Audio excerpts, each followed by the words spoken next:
Johannesburg, metropolis of South Africa, one of the great cities of the Commonwealth.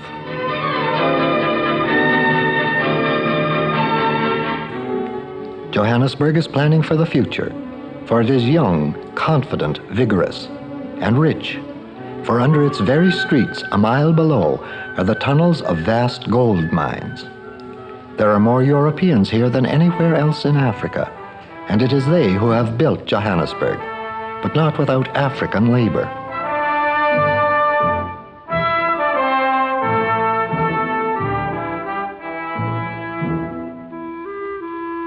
By law, Africans are to live in separate areas. This is apartheid, separation, South Africa's answer to the meeting of white civilization and black Africa, the concept of the Nationalist Party of Prime Minister Johannes Stradum. But many do not believe in apartheid, and this is South Africa's greatest political issue.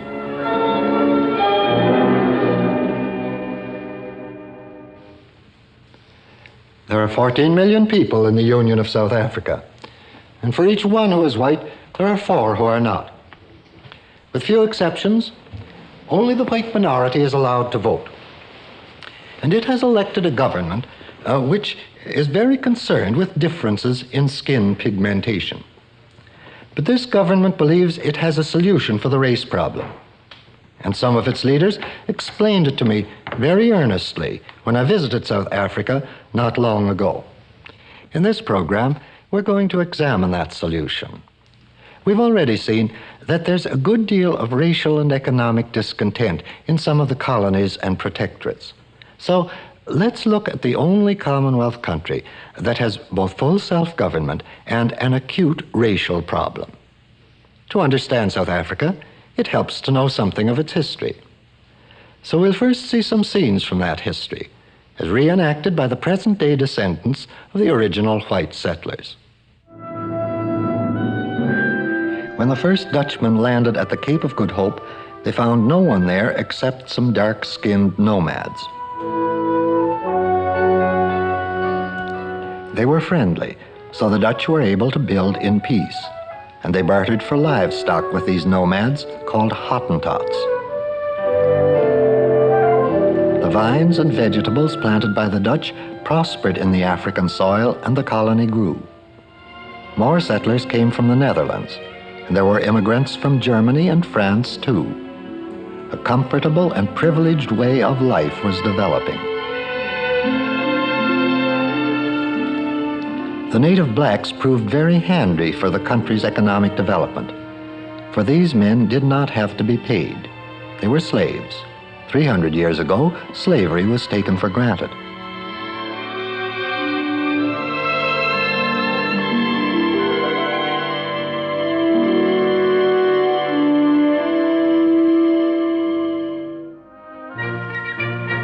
Napoleon Bonaparte indirectly changed the destiny of South Africa.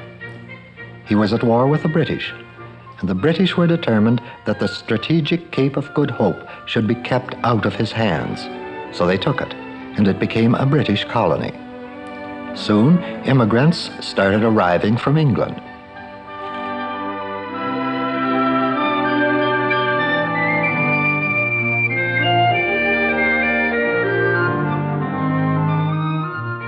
The descendants of the original settlers, who had come to be called Afrikaners or Boers, were not unfriendly at first toward the British immigrants. They were much more worried about some other neighbors, the Bantu. The Bantu had been slowly moving southwards as the Afrikaners moved north. Both were in search of new lands, and there had been sporadic clashes for many years. The tough Afrikaner farmers fought bravely, and they were often bitter about the lack of British support.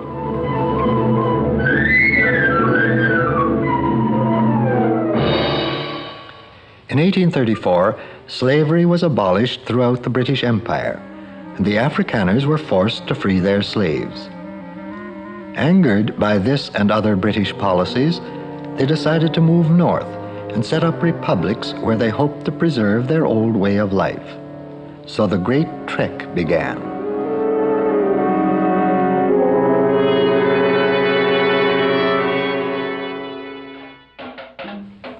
But Dingaan stood in the way. Dingaan, ruthless king of the Zulus, didn't want the settlers to have this area. He had proved himself in wars against many tribes, and now he was ready to take on the white man. He did so at Blood River on December 16, 1838. The fate of the Great Trek was at stake.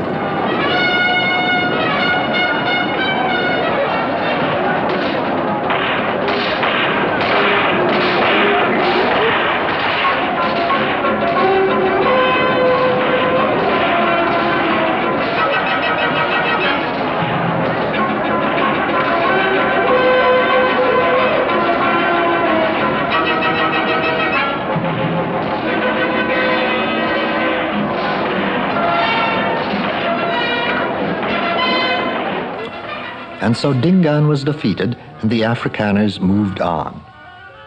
In the old colony, Britain had given non-whites almost all legal rights. But in the new Afrikaner republics of the Transvaal and the Orange Free State, black labor would be cheaper, for there British laws would not apply. In 1867, diamonds were discovered in South Africa. And 19 years later, gold was found too. Remote Afrikaner areas became fabulously valuable. Meanwhile, Cecil Rhodes arrived on the scene with a burning ambition to unite South Africa. Paul Kruger, president of the South African Republic, suspected that Britain would try to do it by force. The British felt the Republic was depriving British settlers of their rights, and these controversies led to the Boer War.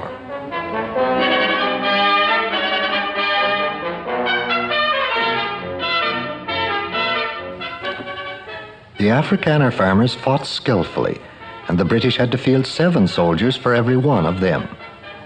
Under these great odds, the Afrikaners were defeated by 1902, and they went home to farms that had been ruthlessly destroyed.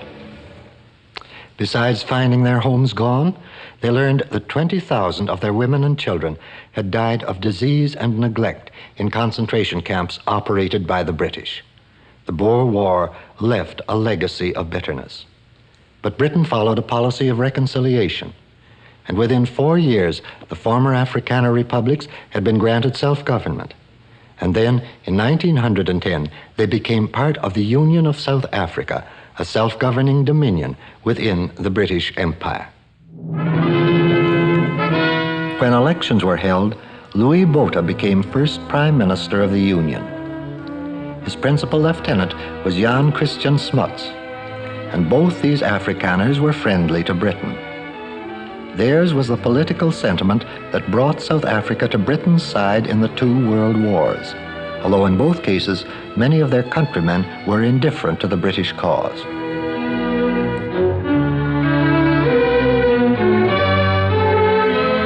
Smuts in particular was a friend of Britain. He was a great traveler and a familiar figure in many Commonwealth capitals, for the Commonwealth idea had few supporters more enthusiastic. A very different political conviction was represented by Dr. Daniel F. Malan, whose Nationalist Party looked forward to eventual severance of ties with Britain and the establishment of a republic. In 1948, he was elected to power, and for the first time in the country's history, there were only Afrikaners in the cabinet.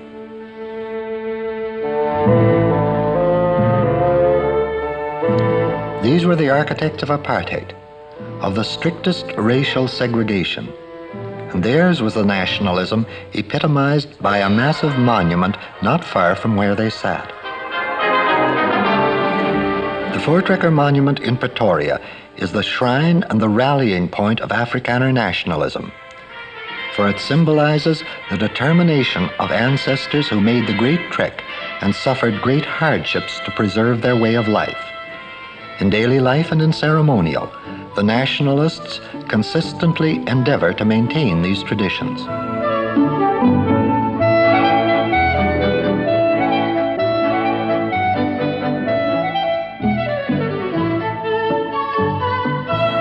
A pleasant occasion, but whatever the music and whatever the memories, there's one reality that's seldom far from their minds.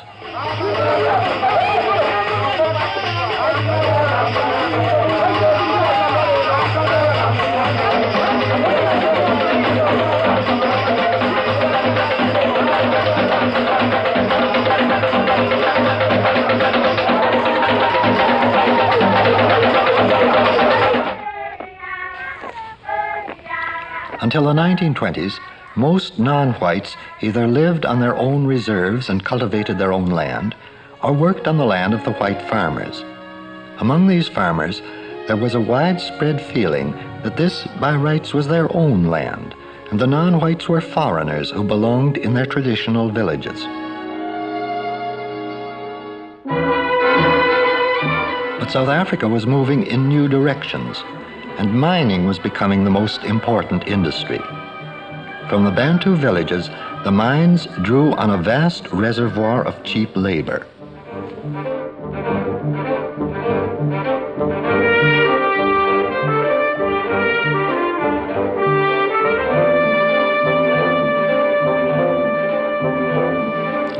These miners were housed in compounds owned by the mines and had little contact with the white population. After working hours, their employers encouraged them in tribal activities. And so they would work and live for several months. Then they would return to their villages, live there for a while, and then perhaps go back to the mines. But meanwhile, the cities of South Africa were growing quickly. And here too there was a need for men to do the unskilled, heavy physical labor. But here there were no compounds.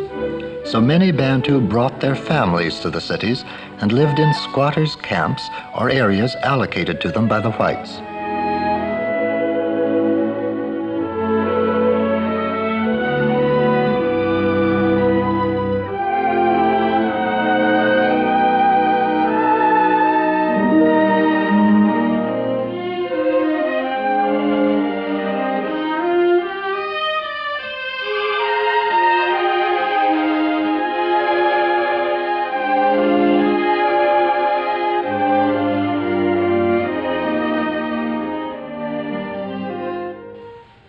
Ordinary white people seldom venture into these locations, but they all know about them. Some Afrikaner clergymen and intellectuals and others are sincerely concerned and would like to help the Bantu. But these people are generally unwilling to consider racial partnership as it's being developed in other parts of the Commonwealth. They feel South Africa's path must be different. They say that white men are sometimes tempted to exploit the weaker black man. And to prevent this, they suggest completely separate living areas, with the Bantu kept at a distance.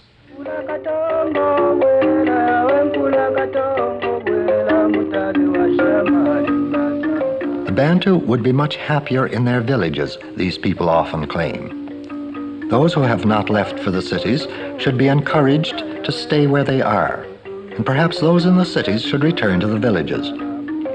But because the Bantu farming methods are wasteful and inefficient, the whites will show them how to become good, prosperous farmers. If the Bantu would learn modern agriculture and how to use other natural resources, say the theoreticians, they would be able to support themselves in their own tribal areas. Thus, they could live apart from the whites, and there would be no interracial mingling or friction. But unfortunately in South Africa, there are large arid wastes, and it's doubtful if more than a third of the land could ever be cultivated. There is drought and flood, and it often takes special methods and equipment to farm successfully.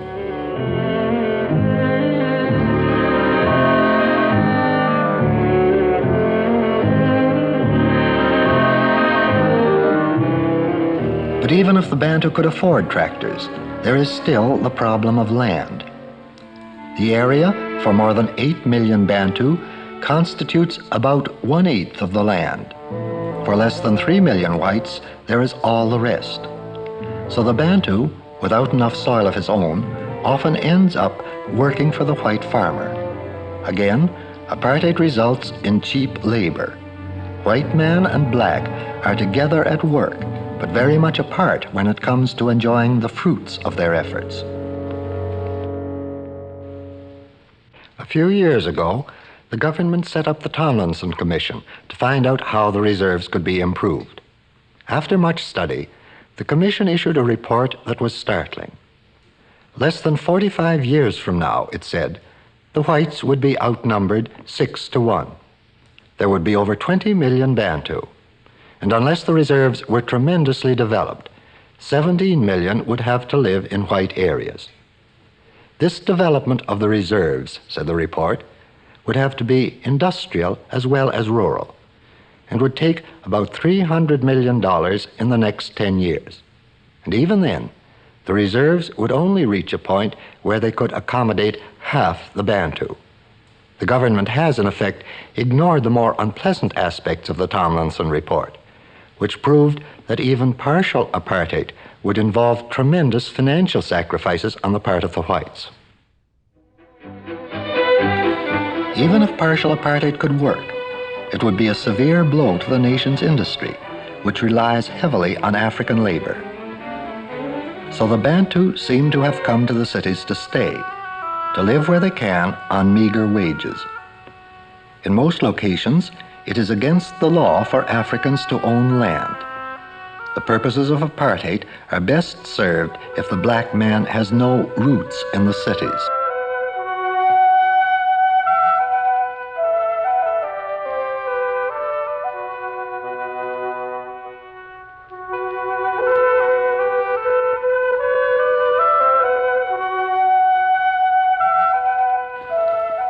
Those who realize that rural apartheid can't work say that apartheid must be made to work in the cities. The Bantu would still be strictly segregated, but an effort would be made to provide better homes that they could rent or even own. Some progress has been made in this direction, but less than 5% have benefited so far.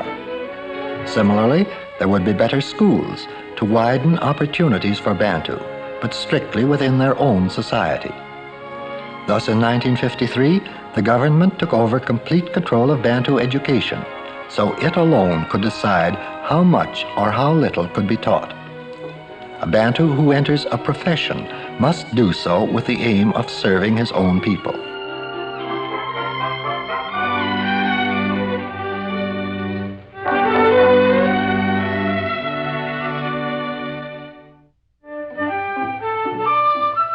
Supporters of apartheid point to the fact that the Bantu are being taught trades. But a close look shows that it is chiefly elementary skills that are taught. As for higher education, apartheid is now being stepped up in the universities. In 1955, out of a population of 8 million Bantu, only 400 were receiving higher education. The Bantu still feel a lack of educated men who could become their leaders.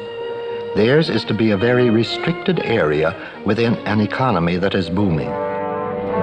Supporters of apartheid often use the phrase separate but parallel, meaning two different societies, each developing along its own lines and with unlimited opportunities within the framework of each.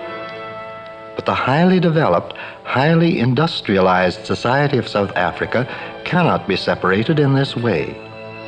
The Bantu will continue to work in the white economy and at the same time be denied full rights in the white society in the name of illusory separate opportunities. To many Bantu leaders, the whole idea seems a complete fraud.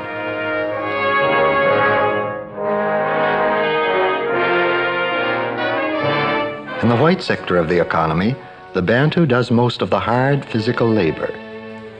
Yet in the very buildings and railways he has helped to build, he is constantly faced by the affront of segregation.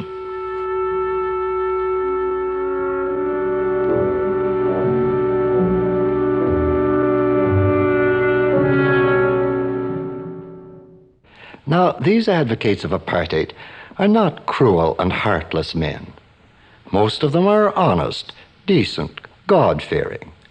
And it's interesting to note that their racial approach has the support of the largest religious group in the country, the Dutch Reformed churches.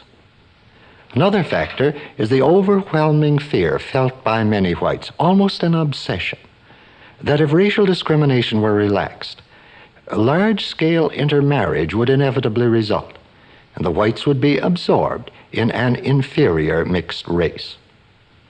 There's another motive, too.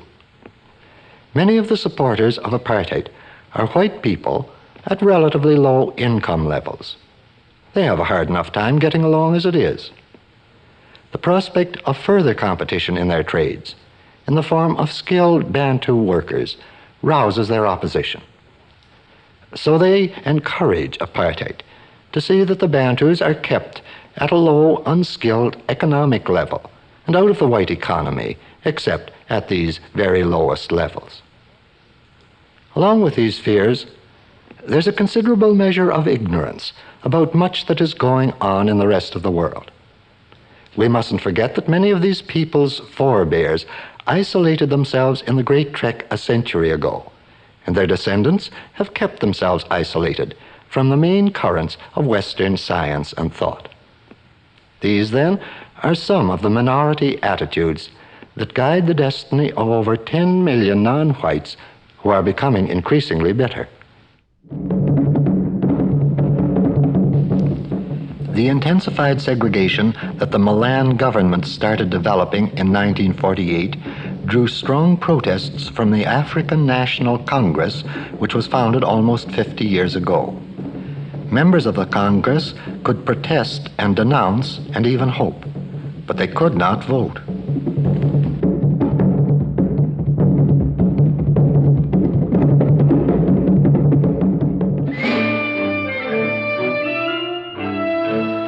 The Torch Commando was a white protest group.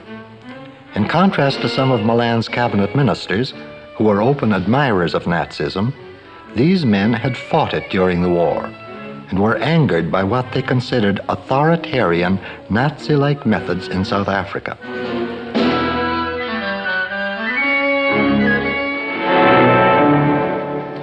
The country was bitterly divided. Some said that this disunity was deliberately fostered by the government as its policies flourished in an atmosphere of hatred and distrust.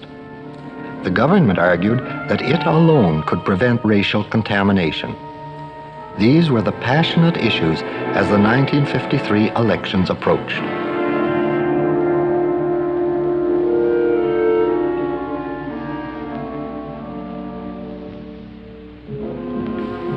The Nationalists were re-elected, and the following year, when Dr. Milan retired, Mr. Stratham became Prime Minister. Mr. Stratham's goal was more and stricter apartheid.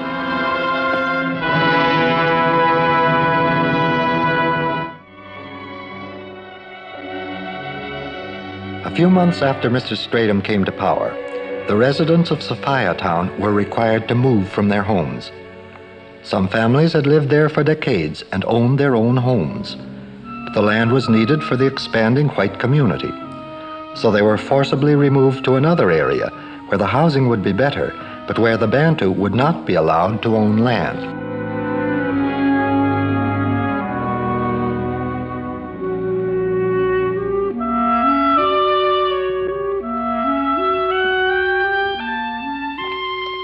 To many people, it seems that apartheid is gradually turning South Africa into a police state in which many complex racial laws are enforced.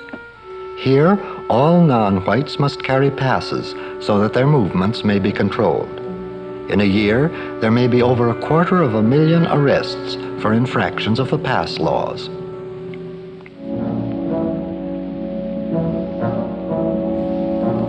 Outside the government buildings, women were assembled in silent protest. They claimed that the methods used by the government to push through its measures had killed the Constitution. They were wearing black sashes to mourn its passing.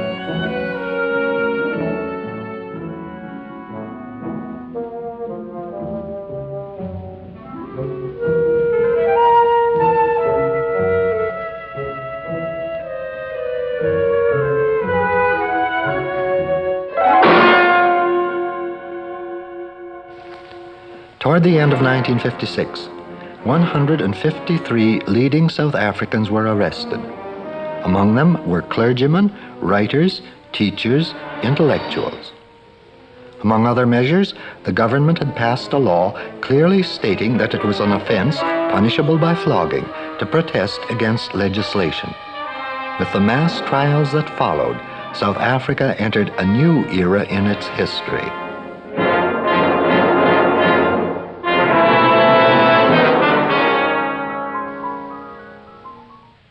Apartheid can be challenged on many grounds. It's possible to quote the Bible and say that all men were created in the image of God, regardless of color. It's possible to quote many liberal philosophers who agree that all men were created equal.